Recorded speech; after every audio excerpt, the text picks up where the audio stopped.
कि अररिया का सांसद जब जो है आग उगलने का काम किया, कोई माई का लाल बोलने वाला पैदा हुआ, उसका नाम है तेजस्वी यादव। कि अभी हाल में चुनाव है तो तेजस्वी यादव कह रहे हैं कि ईट सीट बजा देंगे, कोई मुसलमानों की तरफ गलत निगाह से देखेगा तो। और वही जब बिहार शरीफ में दंगा हुआ, मदरसा जल गया, कुरान के आयतें जलाए गए, तब तेजस्वी यादव के मुंह से एक भी शब्द नहीं निकले। तो चुनाव आते ही मुसलमान से प्यार हो जाता है आप लोगों को? नहीं, तेजस्वी यादव उस वक्त भी आप यहाँ पूरी आप उठा के देखेंगे तो है ही मुस्तैदी के साथ उन्होंने इस बात को उठाने का काम किया था। उस पर कहा था कि उन तमाम जो लोगों को अनुदान मिलना चाहिए और समान उन लोग के साथ न्याय मिलनी चाहिए। उस समय सीट क्यों नहीं बजा दी? उस समय तो सत्ता में थे, बुलडोजर चलवा देते उन लोगों के घर पर जो लोग दंगाई थे। लगातार 30-35 साल से वहाँ सुरेंद्र जी रहे विधायक, और आप लोग पार्टी समीकरण सेट करते हैं यादव मुसलमान की। तो जब यादव जी साइड हो गए, चले गए, सांसद बन गए, तो अब किसी मुसलमान को 4 दिन के लिए तो बनाना था। 4 महीने के बाद फिर चुनाव है बिहार में, नहीं, तो 4 महीने के लिए भी मुसलमान बर्दाश्त नहीं है आप लोगों को। जन स्वराज में जो लगातार स्थापना से काम कर रहे थे, वो कह रहे थे कि मुसलमानों को आपस में लड़वाना चाहते हैं। इनका कोई अता पता चलेगा चुनाव में?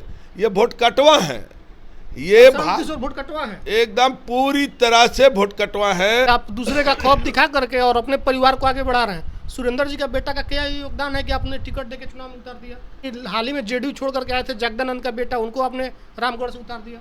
कोई कंपनी चलाना अलग चीज है और राजनीतिक पार्टी को चलाना अलग चीज है, उसमें इनकी पूरी परिपक्वता नहीं है। इनके पास तो चंद जो कंपनी है, जो बच्चे बेरोजगार काम उम करते हैं बेचारे 10,000 20,000 पर, वैसे लोगों के साथ बैठ के जो इन्होंने कुछ टिकट का जो घोषणा किया, आप देख रहे होंगे बेलागंज। बिहार के 4 सीटों पर उपचुनाव हो रहे हैं, लेकिन इस बार जो लड़ाई है बीजेपी जेडीयू से तो है, उसके साथ ही प्रशांत किशोर ने भी मुसीबत बढ़ा दी है अन्य दलों की। हमारे साथ राजद के अल्पसंख्यक प्रकोष्ठ के अध्यक्ष हैं अनवर साहब, इनसे जानेंगे कि टिक्के आए हैं जब से, लगातार कह रहे हैं कि सभी पार्टियों ने बिहार को बर्बाद किया, सबने लूटा, और इस बार जो 25 की लड़ाई है उसका रिजल्ट हम 24 में दे देंगे और इसी में बता देंगे कि किसमें दम है। कितना तैयार है आप लोग लड़ने के लिए? प्रशांत किशोर जी कोई पार्टी नहीं है। पार्टी नहीं है, वो प्राइवेट लिमिटेड कंपनी है। अच्छा। और प्राइवेट लिमिटेड कंपनी का नमूना इसलिए है कि आज प्रशांत किशोर जी का आप देख रहे होंगे कि जब गांव-गांव वो घूमकर ये बात कहते थे कि हम युवाओं को आप अपना बेटा दीजिए, अपने बेटी माई बहन हमरा के बेटा बेटी दीजिए, हम उसको सियासत में हिस्सेदारी नौजवानों को देंगे। लेकिन उनका 2 कारनामा जो रहा, जो सामने आईना आया, तो हमें लगा कि वो पूरी तरह परिपक्व है ही नहीं। परिपक्व इस सेंस में नहीं है कि वो पहला तो जो है प्रदेश का अध्यक्ष का नाम घोषणा करते हैं, वो घोषणा किए, वो कहते थे कि हम युवाओं को बनाएंगे, दलित मुसलमानों में जो है आपको सियासत में आपकी हिस्सेदारी देंगे, लेकिन बनाते किसको हैं? 74-75 साल के जो है मनोज भारती जी को बनाते हैं, जो रिटायर्ड सरकारी काम करके वो रिटायर हो चुके थे। तो ठीक बात है ना, तो वैसे लोगों को घर चलाने के लिए सीनियर व्यक्ति को उन्होंने नहीं, तो वैसे लोगों को बताया। इससे पता चलता है कि आपने युवाओं को कहाँ रोजगार दिया, युवाओं को तो कोई भागीदारी दिया नहीं। ठीक उसी तरह से अभी तक आप प्रदेश कमेटी का कोई गठन नहीं कर पाए, जिसका नमूना है कोई भी दुनिया में पार्टी अपनी जो है टिकट का बंटवारा करती है, वो पार्लियामेंट्री बोर्ड होता है, पार्लियामेंट्री कमेटी की बैठक होती है। इनके पास तो चंद जो कंपनी है, जो बच्चे बेरोजगार काम उम करते हैं बेचारे 10,000 20,000 पर, वैसे लोगों के साथ बैठ के जो इन्होंने कुछ टिकट का जो घोषणा किया, आप देख रहे होंगे बेलागंज में टिकट की घोषणा की है प्रोफेसर साहब की। वो एक बहुत इंटेलेक्चुअल आदमी थे, और उनको जो है घोषणा करने के बाद, बूढ़े ज़ईफ आदमी वो करने के बाद फिर उनको वापस किया गया। इससे पता चलता है कि इनकी परिपक्वता की कमी है। ठीक उसी तरह से तरारी में जो है उन्होंने लेफ्टिनेंट जनरल को लाने का काम किया। अब बताइए, जिसको लेफ्टिनेंट को आप लाते हैं, वो आदमी यहाँ का वोटर लिस्ट में नाम भी नहीं है, आप कैसा चयन करते हैं भाई? कौन सा आपका नमूना है? इससे आप इनकी जो झांकी सामने आई है, इससे लगता है ये पूरी तरह डिरेल हैं, फेल हैं, और कहीं ना कहीं ये पूरी तरह इनका जो है सोचने और समझने की जो सलाहियत है। देखिए, कोई कंपनी चलाना अलग चीज़ है और राजनीतिक पार्टी को चलाना अलग चीज़ है। उसमें इनकी पूरी परिपक्वता नहीं है। आपने कहा कि मुसलमानों की भागीदारी की बात कर रहे थे, तो दे दिया बेलागंज में मुसलमानों को टिकट, आपने क्यों नहीं दिया मुसलमानों को टिकट बेलागंज में? मुसलमानों को टिकट नहीं दिए हैं। कुछ लोग अभी सिराज अनवर साहब जो है का कई हम जो देख रहे थे, और वहीं अंबर ओवैस साहब हों, चाहे कई ऐसे साथी जो जन स्वराज में जो लगातार जन स्थापना से काम कर रहे थे, वो कह रहे थे कि मुसलमानों को आपस में लड़वाना चाहते हैं। ये वोट कटवा के जन स्वराज और क्यों है, इनका कोई अता पता चलेगा चुनाव में? ये वोट कटवा है, ये वोट कटवा है, एकदम पूरी तरह से वोट कटवा है। और ये ठिप्पा जो है अमित शाह ने लगा रखा है। ये अंबानी अडानी के पैसे से ये सारा काम चल रहा है कि वो सेकुलर पार्टी जो राष्ट्रीय जनता दल है, वो जो आज लड़ाई लड़ रही है बंच ऑफ थॉट के खिलाफ, उसको भाई तेजस्वी के जो धारा है, उस धारा को कमजोर करने के लिए जन स्वराज को लाया गया है वोट कटवा के रूप में। यही तो बोल रहे हैं कि आप दूसरे का खौफ दिखा करके और अपने परिवार को आगे बढ़ा रहे हैं। सुरेंद्र जी का बेटा का क्या योगदान है कि आपने टिकट देके चुनाव में उतार दिया? सुरेंद्र यादव का, फिर ये अभी हाल ही में जेडीयू छोड़ करके आए थे जगदानंद का बेटा, उनको आपने रामगढ़ से उतार दिया।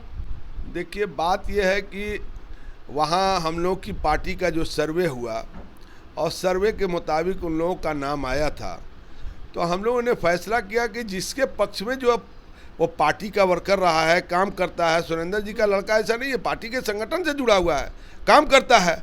जगता बाबू का भी लड़का जो है हम लोगों के संगठन में, ठीक है, कहीं थे 4 दिन पहले तो कहीं से आए, लेकिन दिन रात वो जो है रामगढ़ की सरजमीन पर सामाजिक काम में लगे रहते। तो हम लोग की पार्टी ने फैसला किया, वहाँ के सर्वे रिपोर्ट के मुताबिक उनको उम्मीदवार बनाया है, और उम्मीदवार ही नहीं बनाया है, जीत उनकी सुनिश्चित है। जीतेंगे कि नहीं वो तो रिजल्ट के दिन पता चल जाएगा अनवर साहब। लेकिन ये बताइए कि लगातार 30-35 साल से सुरेंद्र जी रहे विधायक, और आप लोग पार्टी समीकरण सेट करते हैं यादव मुसलमान के, तो जब यादव जी साइड हो गए, साइड के वो तो ऊपर चले गए, सांसद बन गए, तो अब किसी मुसलमान को 4 दिन के लिए तो बनाना था। 4 महीने के बाद फिर चुनाव है बिहार में, तो 4 महीने के लिए भी मुसलमान बर्दाश्त नहीं है आप लोगों को? हम लोग की पार्टी 4 दिन के लिए कोई काम नहीं करती है। मतलब उपचुनाव में पार्टी का बेस है, जो काम करता है अक़लियत समाज के लिए, वो अस्थाई करता है, पिलर की तरह करता है। और उसका नमूना है कि हमने कभी भी अपने जो आइडियोलॉजी से, अपने सिद्धांत से कभी समझौता नहीं किया है, और जो भी काम सामाजिक न्याय की धारा के तहत किए हैं अल्पसंख्यक समुदाय के लिए, चाहे आपका जो है हज बनवाने का मामला हो, चाहे अल्पसंख्यक आयोग का मामला हो, चाहे आपके विधायकों की भागीदारी का मामला हो, और साथ ही साथ वही नहीं, जब भी जो है आज देख रहे होंगे कि अररिया का सांसद जब जो है आग उगलने का काम किया, गिरिराज सिंह जो है रोड पर जो है ना जंगल राज की तरह जो है ना काम करने लगे, तो कोई माई का लाल बोलने वाला पैदा हुआ, उसका नाम है तेजस्वी यादव। उसने ललकारते हुए कहा कि अगर आप जो है इस तरह की हरकत करेंगे तो हम ईंट से ईंट बजाने का काम करेंगे। और लालू यादव ने कहा कि मेरे रहते कोई भी दंगाई अगर सर उठाने का काम करेगा तो उसको रौंदने का भी काम। तो अब लोग कह रहे हैं कि अभी हाल में चुनाव है, तो तेजस्वी यादव कह रहे हैं कि ईंट सीट बजा देंगे, कोई मुसलमानों की तरफ गलत निगाह से देखेगा तो। और वही जब बिहार शरीफ में दंगा हुआ, मदरसा जल गया, कुरान के आयतें जलाए गए, तब तेजस्वी यादव के मुंह से एक भी शब्द नहीं निकले। तो चुनाव आते ही मुसलमान से प्यार हो जाता है आप लोगों को? नहीं, तेजस्वी यादव उस वक्त भी आप पूरी आप उठा के देखेंगे तो है ही मुस्तैदी के साथ उन्होंने इस बात को उठाने का काम किया था। उस पर कहा था कि उन तमाम जो लोगों को अनुदान मिलना चाहिए और समान उन लोग के साथ न्याय मिलनी चाहिए। उस समय सीट क्यों नहीं बजा दी? उस समय तो सत्ता में थे, बुलडोजर चलवा देते उन लोगों के घर पर जो लोग दंगाई थे। वो तेजस्वी यादव का ही देन था कि वो तमाम लोगों पर कार्रवाई हुई, और उन जगहों पर जो है जो मदरसे जलाए गए थे, उनकी किताबें, तमाम चीज़ों का अपनी पार्टी के तमाम जो है शीर्ष नेताओं को, सरकार को दबाव देकर उसको मुआवजा देने का उन्होंने मांग किया था, उसको इम्प्लीमेंट कराया था। तो इस बार आप पूरी उम्मीद है कि सारे सीटों पर आप लोग जीत रहे हैं? 3 सीटों पर पूरी ईमानदारी के साथ आपको कह रहे हैं कि देखिए हमने 4 सीट पर प्रभारी की लिस्ट बना रखी है, प्रभारी और दिया है। हाँ, वो प्रभारी हमने बनाया है इंजीनियर जो है बेलागंज में, इंजीनियर जो है नैयर अहमद साहब को, जो बहुत ही काबिल और बहुत ही अच्छे प्लेटफॉर्म पर काम करते हैं। उसी तरह से जाहिद हुसैन उर्फ गुड्डू साहब जो पार्टी के जनरल सेक्रेटरी हैं, इंजीनियर शाहनवाज हुसैन साहब को, मोहम्मद अकील हैदर साहब को, मोहम्मद आसिफ साहब को, और कारी साद साहब को हमने इमामगंज में रखा है, जाहिद हुसैन गुड्डू साहब को महासचिव है जो पार्टी के, उनको जो है इमामगंज में रखे हैं। इंजीनियर नैयर अहमद साहब को जो है जो उपाध्यक्ष है पार्टी के, उनको इमामगंज में जो है प्रभारी बनाया है। रामगढ़ में जसीम साहब है जो प्रदेश के जो है महासचिव हैं, और इश्तियाक साहब जो प्रदेश के महासचिव हैं, रोहतास जिले के रहने वाले हैं, और जसीम साहब रानीगंज बक्सर के रहने वाले हैं।